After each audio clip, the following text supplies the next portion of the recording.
All right, so in terms of fitting 33-inch on the Tacoma spare tire location, right under the bed, it varies a little bit. There's a bunch of folks out there who've done it. They have some advice about bending tabs and what have you. You can do that, and in some cases it might be necessary, but it kind of still depends. And where it hits is actually not where those support tabs are. And a lot has to do with the tire as well.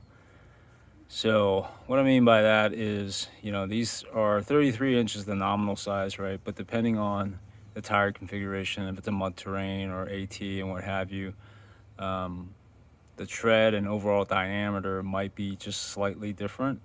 That one will fit with minimal adjustments, and then one might not.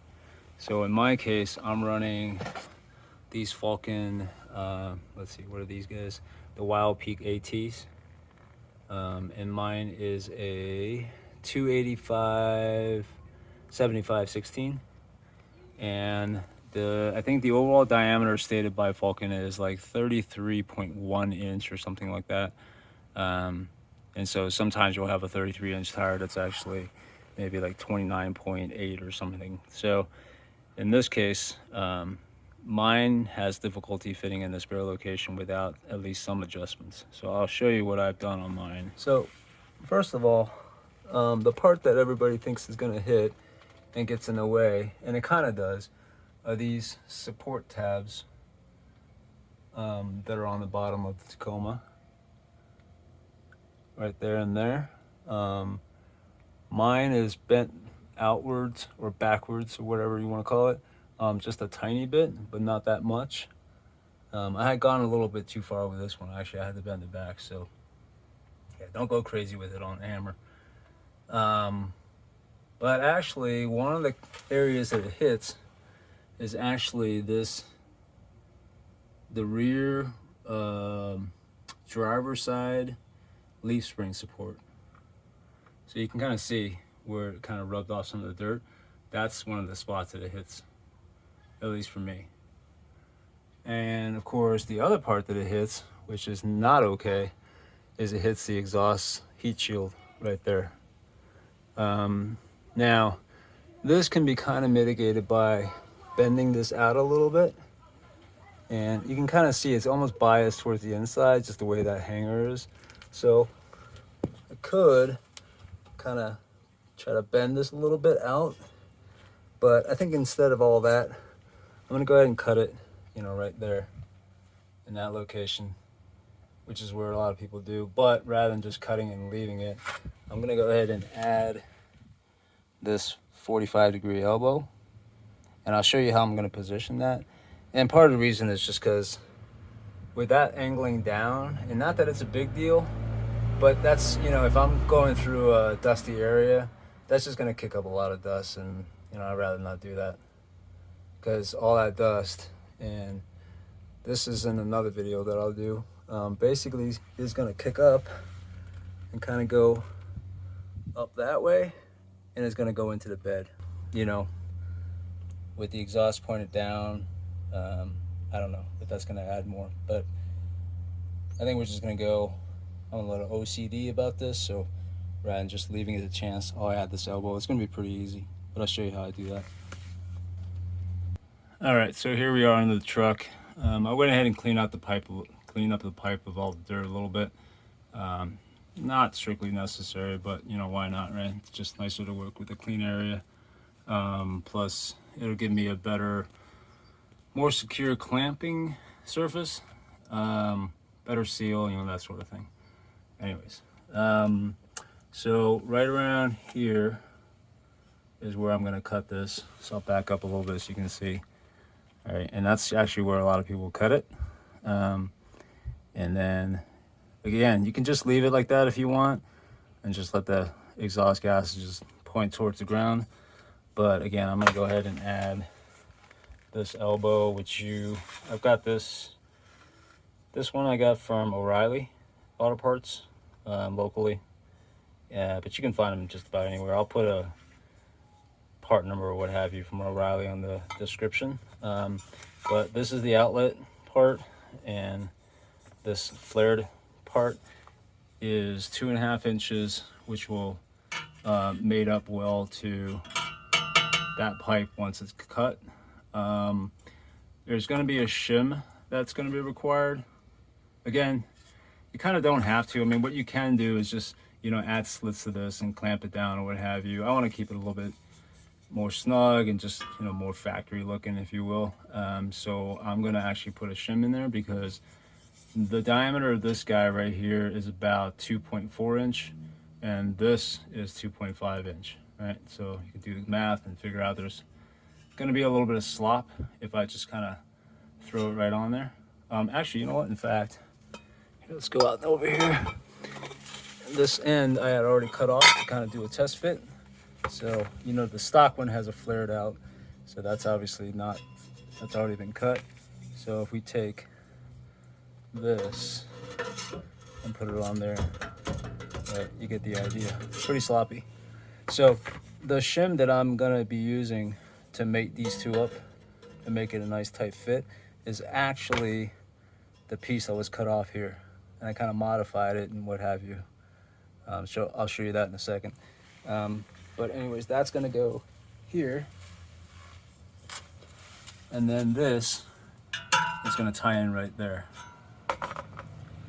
All right, so I'm gonna go ahead and use this little doohickey. In case you guys don't know what that is, this is a pipe cutter. It's not gonna go all the way around because it's gonna hit this, obviously. But I'm just gonna start it with this so that I can kind of get a square start, and then I'll have to kind of hacksaw the rest of the way. All right, so let's go ahead and do it. So anyways, you can see my markings here, and I'll show you why it's marked at this height and not down here and whatnot. It has to do with you know, clearance of this and anything that might be coming along and run into that extension. All right, here we go. Thing's cut. Took a little longer than I expected. I used the pipe cutter for most of it just to kind of get the indent into the metal, and then I got a nice square cut. But I did have to finish off with the hacksaw. Not a lot of area to work in here, so it's more painful than I expected, but it's done. So that's about the height. And then if we take this and fit it up to there, let's see if I can hold this in place. All right, so this right here is the shim. So a little bit about the shim. This is basically cut from, like, this is the tail end of the tailpipe. This part is actually from here. Okay, and then this is the part that you can typically see from the exit or from the side of the truck. You can see this is the material that kind of got left over. So this overall circumference here is excluding this little piece here. And then there's still like a little overlap right there, which actually just naturally formed because this thing is under sort of spring tension. So when I cut it, it kind of just sprung together, which turns out to be exactly the size of, let's take a look here. So if I were to take this pipe here, that fits in nicely this way. Pretty snug fit. And then this, of course, will wrap around that. So, and as I said, right, like this, the shim isn't strictly necessary. You know, you could, if you want to skip all this, is maybe just cut a slit, drill a hole, cut a little slit off here, and then just, you know, hose clamp it tight and pinch it onto that pipe. You can certainly do that. You know, we're not terribly worried about the exhaust leak because this is just the end here. And honestly, it doesn't matter.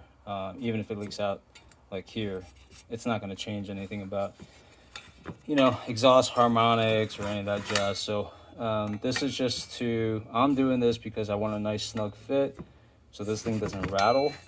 I will have 2 hose clamps, but don't want it to rattle, and it just makes for just a nicer fit, you know. And anyways, I had the material, so why the heck not? And by the way, you don't have to use this either, right? If you just want to use you know, cut up Coke cans, beer cans, what have you, and use that as a shim. That's pretty typical. When I was wrenching on motorcycles, actually, that's exactly what we use as exhaust shims. Worked perfectly, lasts quite a long time. Much easier to work with, but like I said, I had this material, so I figured why not. All right, so there we go. Got the little pinch relief there. Just a hole, drill a hole, cut 2 slots, and then now when we fit this thing in there and we hose clamp it, we'll be able to actually tighten up against both the shim and of course the pipe. So yep, let's get it mounted. All right, there's the shim installed, so you can kind of see the offset. I'm gonna make the pinch right where the shim can actually squeeze together if necessary, take up the slack. So we're gonna slide this bad boy onto here like that. Just kind of wedge that on, and as you can tell, it's pretty snug fit as is. We'll have that bottom up against this pinch lip here, and we'll slip it into position, and I'll put on the hose clamp. So how I'm positioning this is a couple things. One is it's going up as high as it can. See, I mentioned this before, like if I'm on the trail and coming across something, it's not gonna, this doesn't droop too badly, right? The stock one is actually like up here, so this goes a little below that, but since it's above this line, I think we're good. And then again, this vertical plane for the spring is here, so even if this were to droop as far as down here, there's no chance of it hitting that. So we are all clear. And then the last thing I want to do is, when I'm looking at the angle of this, is I want the exhaust to be basically immediately behind the tire, and so that we're not, again, throwing a bunch of soot on here, and also so that it's pointing away enough to make sure, because the whole point is to clear the spare, right? So we want to make sure that there's the tab for the spare. I can't quite get the camera angle correct, but anyways, so that it's not, again, hitting the spare, right? Stay well clear of that. I don't want to have to heat shield this, and I think if we're far away enough, we don't have to. So that's what we're going to do. Once I get this pinched on there, we're going to install the spare, make sure we have plenty of clearance. If need be, I can wrap this or something, put a heat shield on it, but I think we'll be okay. So let's see what happens. So here is fully mounted.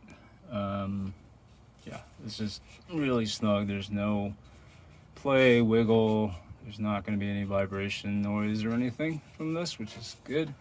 And yeah, I think we should be good. I'm going to have the tire on here, and the biggest thing again is making sure there's plenty of clearance from this surface, and that the heat output here is not going to do any damage. And yeah, we're set. One quick tip I would advise having, if you're going to do this, put the hose clamp pointed that way, so when the spare is on, you've got room to tighten this if you have to, if it loosens. And also, I use 2 hose clamps here. I don't think you need 2. I mean, it's plenty tight with 1, but it's just a backup. I've had these things snap before, so if one of these go, the other one's still on there, I don't lose this. I'll have to remake it. All right, tire is up there, and let's take a look at the clearances real quick. So what do we got here? Okay, first on the exhaust side of things, we've got about what, 1.5 inches of clearance or so. So clearly not touching, but you know, I think I'm gonna go ahead and run a heat shield anyways, because I mean, it still gives out quite a bit of heat, and I don't know, not sure what that's going to do to the tire over time, so we'll just run a heat shield, not a big deal. Up there, I don't know if you can see it, but that's actually the retaining tab. This one was bent back just a little bit, like this direction, but only a tiny bit. I'd say less than 1/4 inch.